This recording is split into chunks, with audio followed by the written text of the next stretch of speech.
Thank you for your presence here.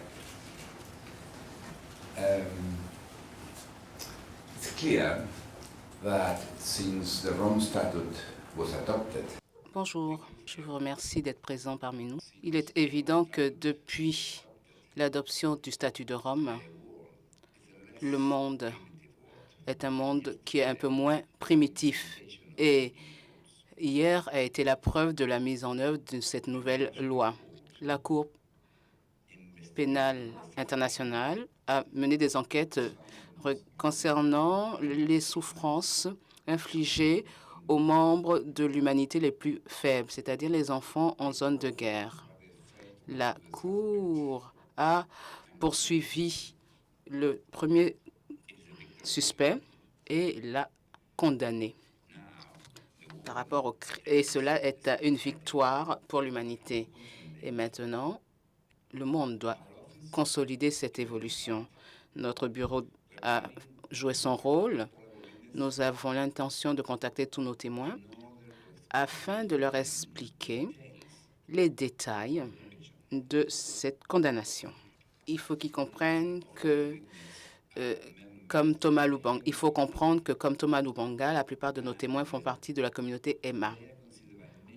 Et ils sont considérés par un grand nombre d'entre eux comme étant des traîtres. Ils ont donc risqué leur vie en venant dire aux juges les expériences douloureuses qu'ils ont subies. Nous admirons leur courage. Nous leur exprimons notre gratitude pour ce qu'ils ont fait vis-à-vis de la justice. Je voudrais tout particulièrement rendre hommage aux anciens enfants soldats.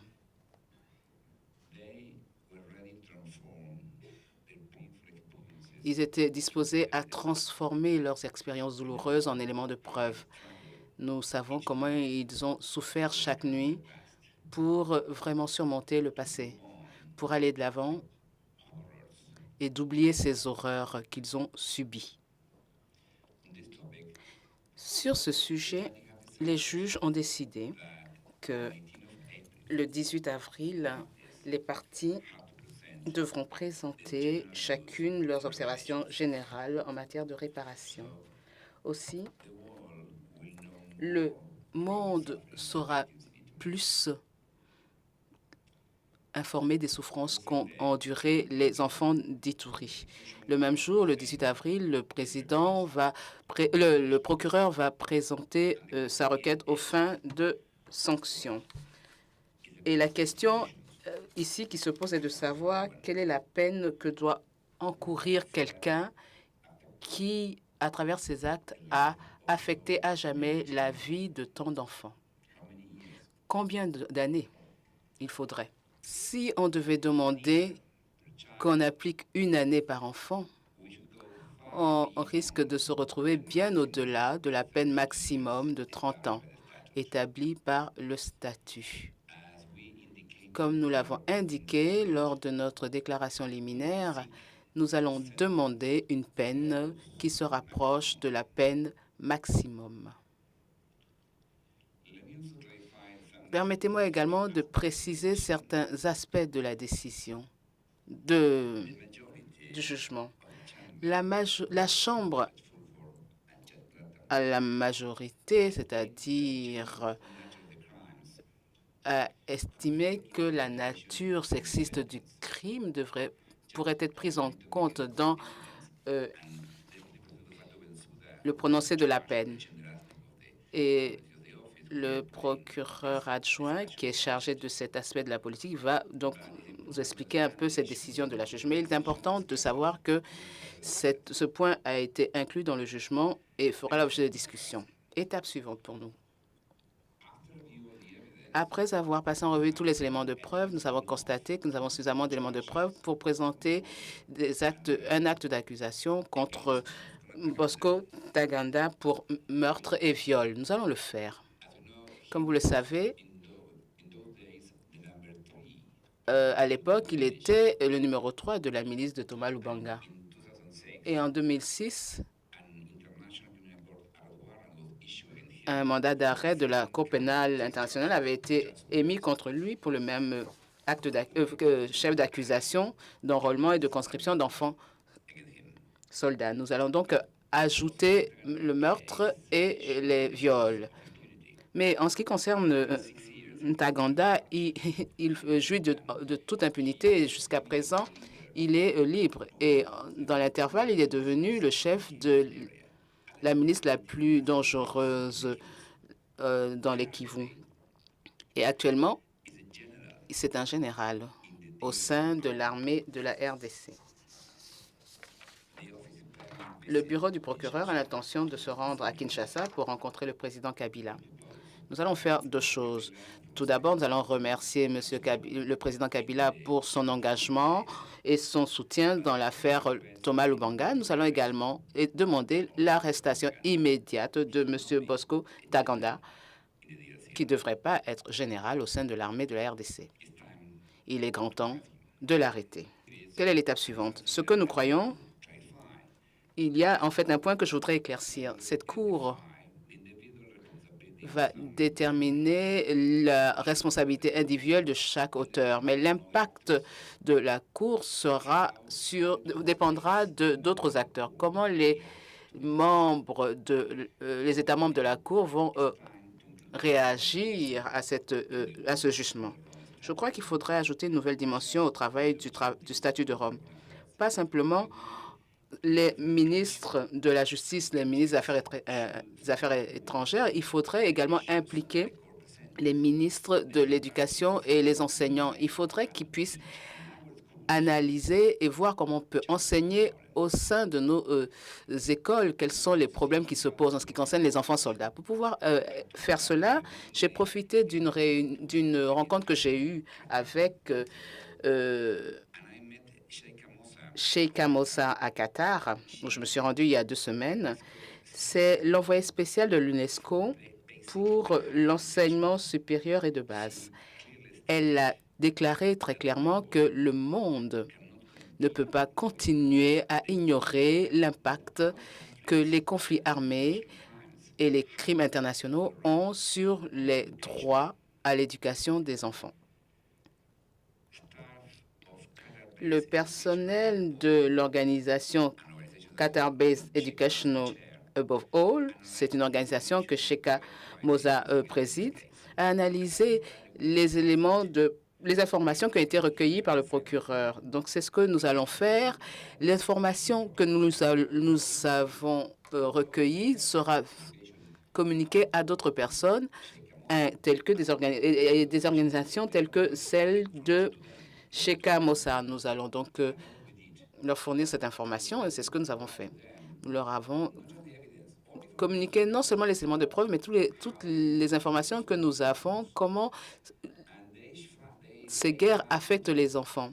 Et ils ont constaté que les crimes qui ont été commis dans l'affaire Lubanga non seulement ont affecté les enfants individuellement, à leur niveau individuel, les enfants qui ont été enlevés, mais ça a été également un déni pour ces enfants à l'éducation. Les autres enfants ont arrêté d'aller à l'école de crainte d'être enlevés. Aussi, cela a détruit toute une génération d'enfants. Parce que à cause de M. Lubanga, ces enfants n'ont pas pu suivre une éducation appropriée. Ils utilisent l'Ituri comme un exemple des effets dévastateurs des crimes internationaux sur une population. Conformément au rapport qui a été publié par l'UNESCO, 28 millions d'enfants en âge de scolarité primaire qui habitent dans les zones affectées par les conflits ne vont pas à l'école. Il faut inclure ces enfants dans le système éducatif et c'est un travail qui va pouvoir compléter le jugement qui a été rendu par la Chambre en l'affaire Lubanga.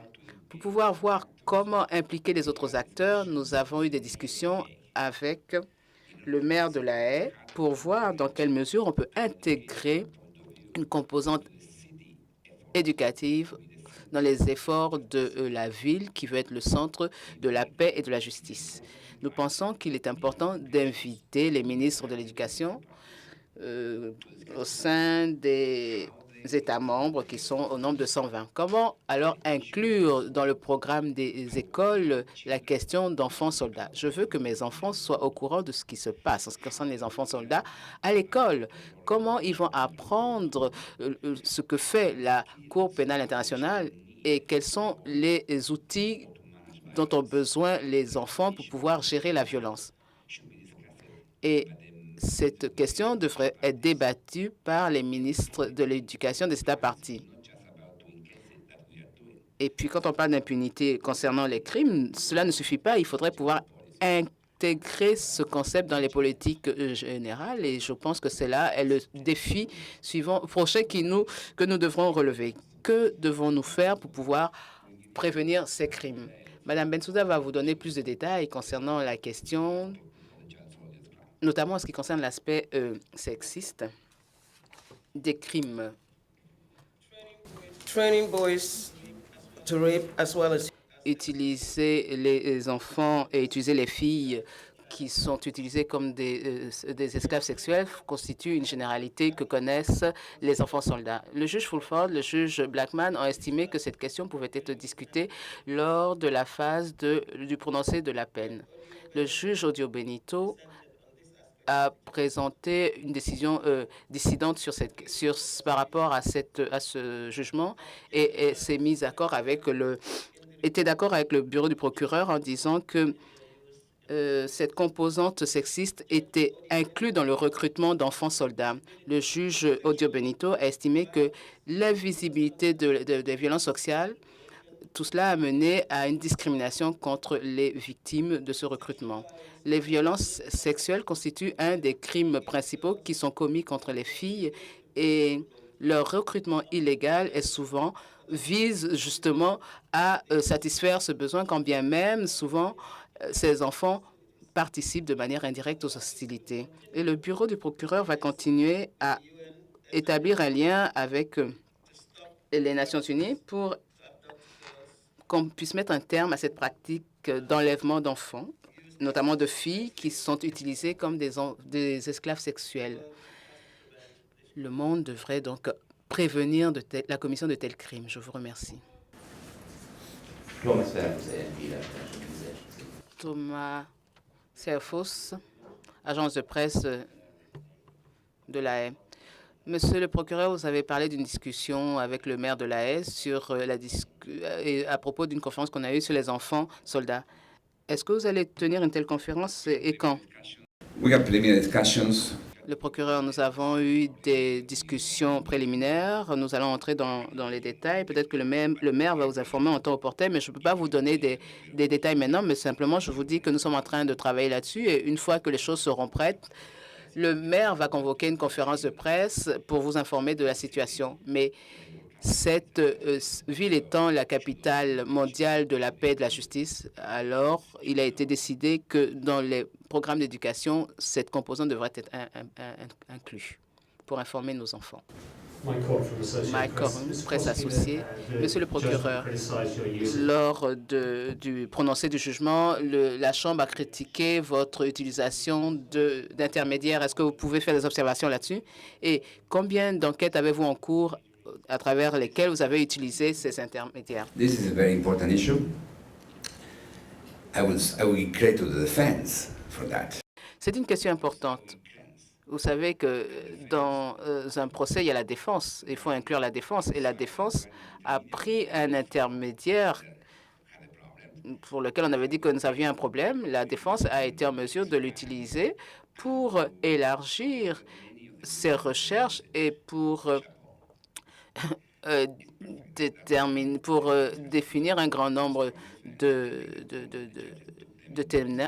témoins. De toute façon, c'est une défense forte qui a fait son travail. Donc, elle s'est servie d'un problème concernant les intermédiaires et la juge a tenu compte de ce problème. Et pour moi, cela montre que la défense était tellement forte, puisque de toute façon, malgré cela, même si on a perdu 10 témoins, on a quand même pu prouver l'existence de ces charges au-delà de tout doute raisonnable. De toute façon, on a dû faire des enquêtes sur ces intermédiaires et nous nous assurons de voir comment nous allons pouvoir régler ce problème de manière appropriée. Y a-t-il une autre question? Oui. Je ne sais pas si vous avez répondu à la question de savoir si vous avez utilisé ces mêmes intermédiaires dans d'autres No, situations. that's the point. I think there was one case in which Le procureur. Il y avait eu un cas où on avait eu un conflit avec l'intermédiaire. Ce que nous appelons intermédiaires, ce sont des gens qui se trouvent sur le terrain, qui nous aident à communiquer avec les témoins. Et on a pu régler ce problème. En fait, on a un exercice qui va nous permettre d'analyser les expériences passées, de tirer des enseignements. Mais je pense que la norme que nous avons pu mettre en place après le début du procès Lubanga, nous avons de meilleures normes concernant l'utilisation des intermédiaires. Je crois que vous avez dû les utiliser parce que parfois c'était très difficile d'envoyer vos enquêteurs sur le terrain, le procureur. Si vous parlez à n'importe quel policier dans n'importe quel pays, il va vous dire que toute enquête concernant le crime organisé, ils utilisent des intermédiaires, ils utilisent des témoins de l'intérieur pour obtenir des informations. Il y a des règles pour couvrir cela. Et nous, en fait, nous sommes en train d'ajouter des règles plus strictes parce que les juges ici sont plus informés de nos enquêtes que les juges qui interviennent dans les systèmes nationaux. Nous allons améliorer notre technique. Oui, nous avons pris en considération la décision des juges, mais je pense que nos enquêtes demeurent très bonnes. Et en fait, les juges l'ont confirmé.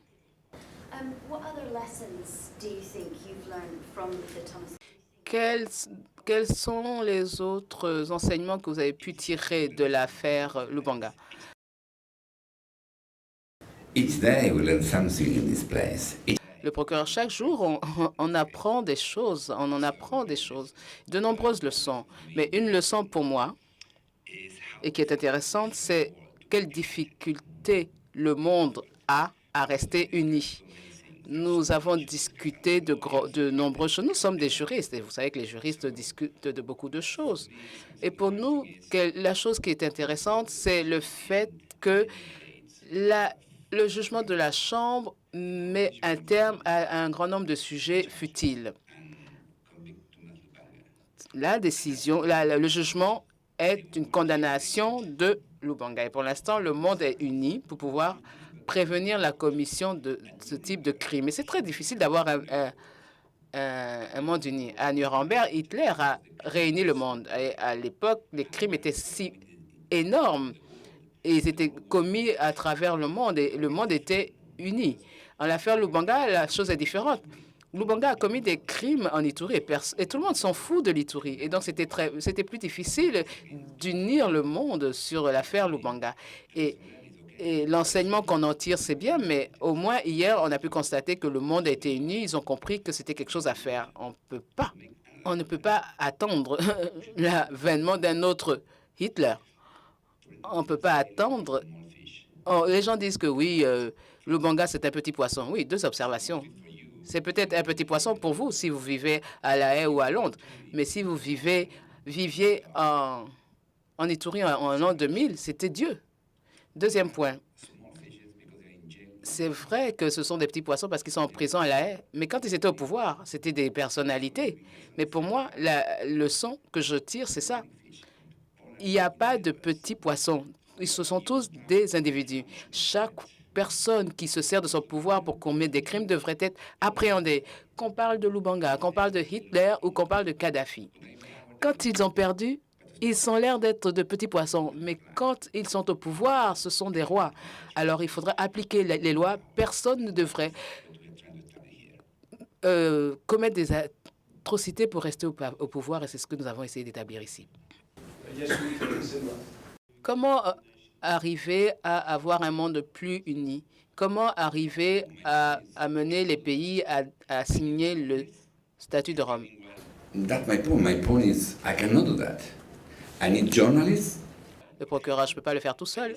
J'ai besoin de journalistes qui doivent expliquer la situation et il faudrait que les États coopère et intègre les efforts de la justice à travers des négociations sur les conflits, à travers des programmes au sein des programmes éducatifs. On ne peut pas le faire tout seul. Nous, tout ce que nous faisons, c'est de faire des enquêtes et identifier des affaires. S'il y a des objections, oui, il y a de nombreux juristes dans le monde qui ont des opinions différentes, mais nous savons ce que nous faisons. Et après cela, ce n'est plus notre travail, c'est le travail d'autres acteurs. Et les choses sont compliquées. Je veux dire que la dernière campagne qui a été faite sur les enfants, on peut vous dire qu'il y a eu beaucoup de confusion. Lorsque j'ai rencontré ces enfants-là, ils étaient en train de faire une vidéo contre moi et pensaient que j'entravais le processus de paix concernant Joseph Kony. Et j'ai dit qu'au contraire, Joseph Kony utilisait le processus de paix pour attaquer à nouveau. Après ce qui s'est passé, après l'échec des accords de Djouba, ils ont dit que le procureur avait raison. Donc maintenant, au lieu de m'attaquer, ils ont dit il faudrait que vous arrêtiez Joseph Kony. C'est maintenant que vous voyez cette vidéo-là partout. Et donc, il y a une confusion. Les gens font une confusion entre les crimes qui sont commis par Kony, parce qu'actuellement, en Ouganda, les choses sont calmes. Mais Kony continue d'intervenir et il tue des enfants en RCA. C'est pas parce qu'il y a des jeunes enfants de Californie qui en parlent. Non, au contraire. La Cour pénale internationale a émis un mandat d'arrêt. Le monde est uni là-dessus. L'Union africaine également soutient cet effort. Nous avons besoin que les citoyens mobilisent leurs efforts parce que la situation en Ouganda a l'air calme, mais en République centrafricaine et au Congo, ils n'ont pas la possibilité d'arrêter Kony. Il faut qu'ils aient un soutien. Maintenant, les États doivent intervenir. Nous avons besoin de l'armée de l'Ouganda. L'armée de l'Ouganda est en République centrafricaine en train de rechercher Kony. Nous avons besoin d'efforts au niveau mondial pour arrêter Kony. Pour un journaliste, c'est un défi parce qu'il faut qu'il puisse rédiger quelque chose sur une situation plutôt complexe. C'est pour ça que pour moi, la combinaison d'une cour qui analyse les différentes données et une cour qui a émis un mandat d'arrêt. Nous avons besoin donc que les autres institutions telles que l'Union africaine, etc., prennent des mesures pour qu'on puisse arrêter Joseph Kony. Thomas Lubanga est le deuxième chef militaire qui a fait l'objet d'un acte d'accusation. Le deuxième, c'est Kony. Mais il faudrait pouvoir lui mettre la main dessus. Donc, cette affaire est un bon exemple qui montre la complexité de la situation.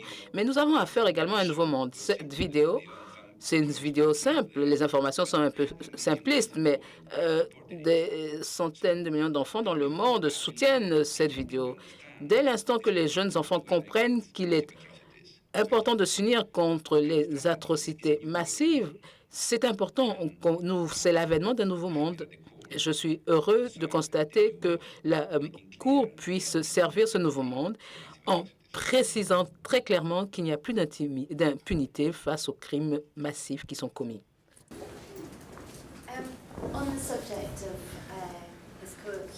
Sur le sujet concernant le co-accusé, notamment Bosco Ntaganda, qu'allez-vous dire au président Kabila pour le convaincre qu'il faut qu'il puisse remettre Ntaganda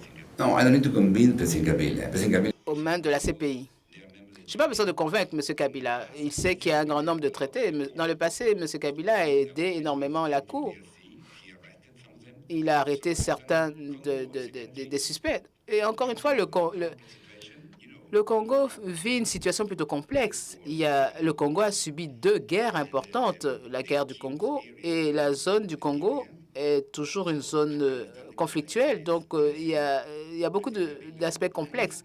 Mais je crois que le président Kabila, mais pas simplement le président Kabila, la communauté internationale devrait s'unir pour pouvoir mettre un terme aux activités de M. Ntaganda, qui est devenu le seigneur de la région. Il est très dangereux.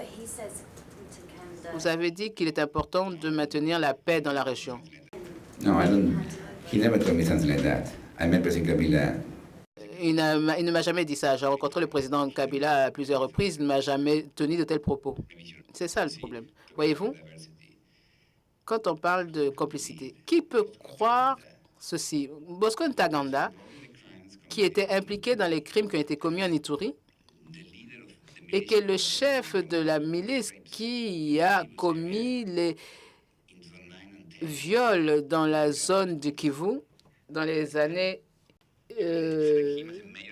Est-ce que vous allez vraiment le sélectionner comme étant le maire de la ville? Non. Pourquoi est-ce qu'il serait le roi des Kivu? Non. Cela montre que nous ne sommes pas unis contre lui. Mais franchement, nous avons besoin de soutien pour arrêter ces gens. Bosco Ntaganda devrait être arrêté demain, oui. Cela ne fait aucun doute. Le laisser commettre des crimes, ce n'est pas une solution. On a pu tirer un enseignement. Nous avons pu voir un peu ce qui s'est passé par rapport à ce qui s'est passé concernant Hitler et tout cela. Donc, il faut absolument mettre un terme à de telles actions. Okay, Fatou, you want to say something? Fatou, est-ce que vous voulez ajouter quelque chose? No, maybe just to. Non, peut-être parler encore une fois de l'aspect sexiste des crimes concernant le recrutement d'enfants. Je sais que lorsque nous avons limité ces charges à l'enrôlement et la conscription d'enfants, on a été critiqué pour le fait de n'avoir pas mis en avant les autres crimes sexuels, le viol. Mais je crois que avec la présentation des éléments de preuve du procureur, nous avons montré, et je le crois, que nous avons réussi à montrer l'aspect sexiste de ce type de crime. La manière dont les filles avaient été enlevées, même les garçons, comment on leur a enseigné, comment violer. Et nous pensons que la manière dont nous avons présenté les éléments de preuve, cela a permis de rendre justice au bureau du procureur, notamment montrer de quoi il retourne en ce qui concerne ces crimes. Je suis vraiment satisfaite qu'il y ait cette forte opinion dissidente de la part du juge Odio Benito concernant ce jugement, qui montre que oui, effectivement, il s'agit de crimes. Ce sont des crimes qui devraient être considérés, qui devraient être pris en compte lorsqu'on tient compte du crime principal du recrutement et de l'enrôlement d'enfants de moins de 15 ans. Je crois que c'était un aspect très important du jugement. Le procureur, pour moi, c'est très important de comprendre cela. Inclure l'aspect sexiste en ce qui concerne les crimes concernant les enfants de moins de 15 ans. Comme l'a expliqué Sheka Moza, les filles sont prises parce qu'elles ne sont pas démobilisées, parce qu'elles sont considérées comme étant les épouses des commandants. Ce sont des esclaves sexuels et n'ont pas profité de cet exercice de démobilisation parce qu'on les considérait comme étant les femmes des commandants. Donc, pour nous, il fallait montrer l'aspect sexiste de ce recrutement. C'est une stratégie qui me permet de mettre un terme à cette pratique parce que les filles qui avaient été recrutées étaient utilisées comme des esclaves sexuels. Il ne faut pas simplement les démobiliser, il faut simplement les aider à surmonter cette épreuve. C'est le message que nous essayons de véhiculer. Très bien. S'il n'y a plus d'autres questions, cela va conclure la conférence de presse. Ah, un dernier intervenant. Non, moi j'ai une question sur la situation de la Libye. Monsieur le procureur, vous nous avez dit que vous attendiez le résultat des enquêtes menées par les Nations unies en Libye. Les résultats ont été présidents. Les résultats ont été présentés la semaine dernière, notamment à travers l'ancien président, le président Kirsch. To be short, I will inform our position in May in the security. Le procureur, pour faire court, je vais donner notre point de vue aux Nations unies auprès du Conseil de sécurité. Nous allons en parler ultérieurement. Je vous remercie. Au revoir. Merci beaucoup.